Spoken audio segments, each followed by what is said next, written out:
Hello and welcome back to a new video. I failed. After my last video I wanted to work on making procedural textures for all of the remaining blocks. I started working on the crystal texture because in my opinion the crystal is one of the most important blocks in the game. And also there's 16 of them, so if I have the procedural texture figured out, I get a bigger sense of accomplishment because I can finish 16 blocks at once basically. And additionally the texture looks also fairly random.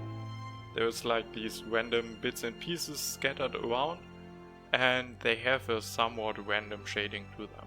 So I thought this will be an easy target and I get a lot of blocks done at once. So I started working.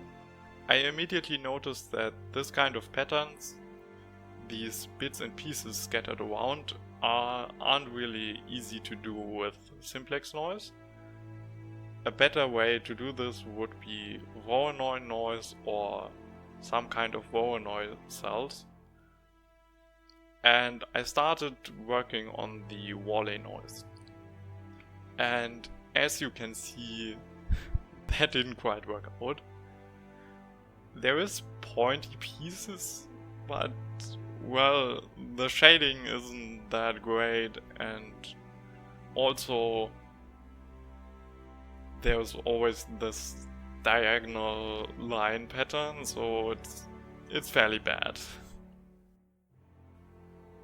That's basically the best I could get from Wally noise. After that I tried some Voronoi cells with custom shading applied to them, and as you can see this is looking very good actually. But there's just one problem. This is a stone pavement and not a crystal texture. So yeah, I experimented around with this a bit more, but this is really the closest I could get, and yeah, it's not even close.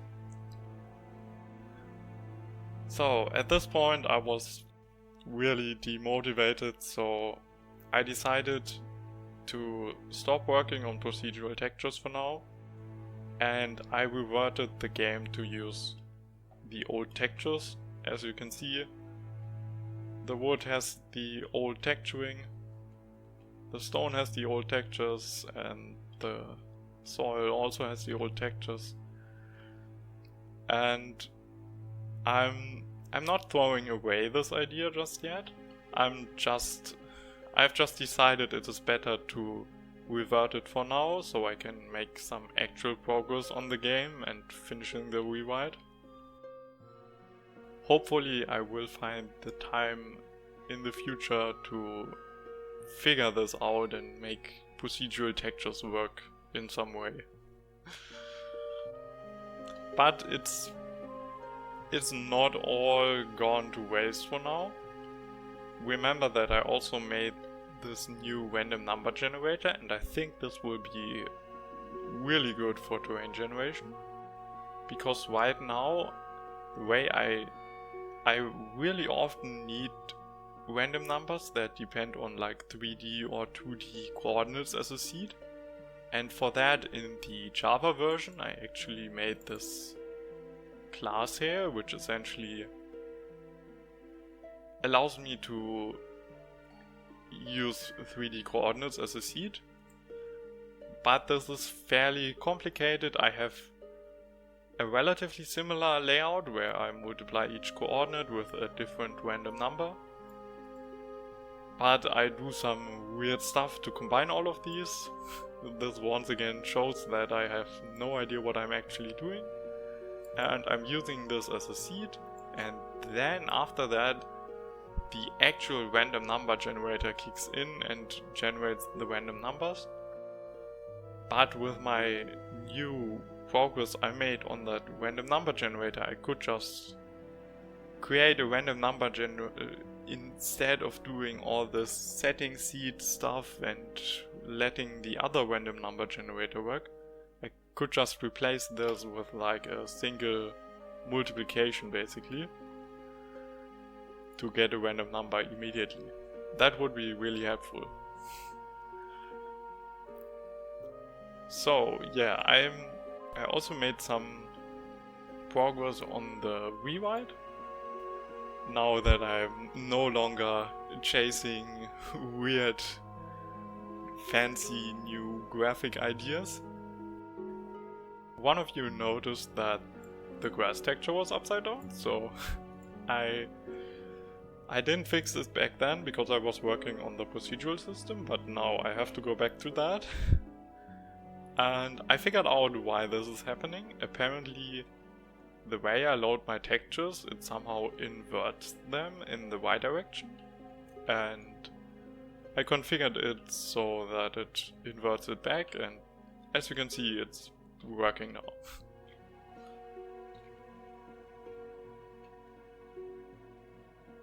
Yeah, then I also worked on porting some of the features like fences, but I think I'll talk about that in another video.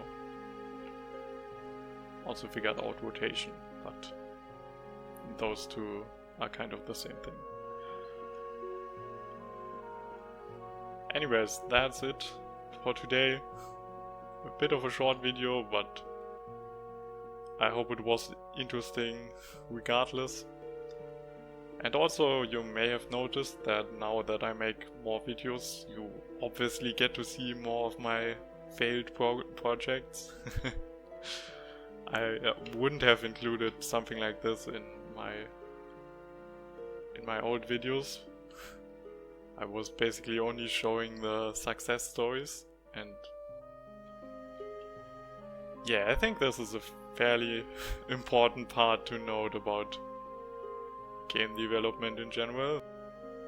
You need to be able to handle failures like these, and you need to be able to revert things you made, things you spent a lot of time on for making a better game, essentially. And yeah, this is kind of a thing that is underrepresented on YouTube, because most creators just show their success stories and not show their struggles. Anyways, goodbye.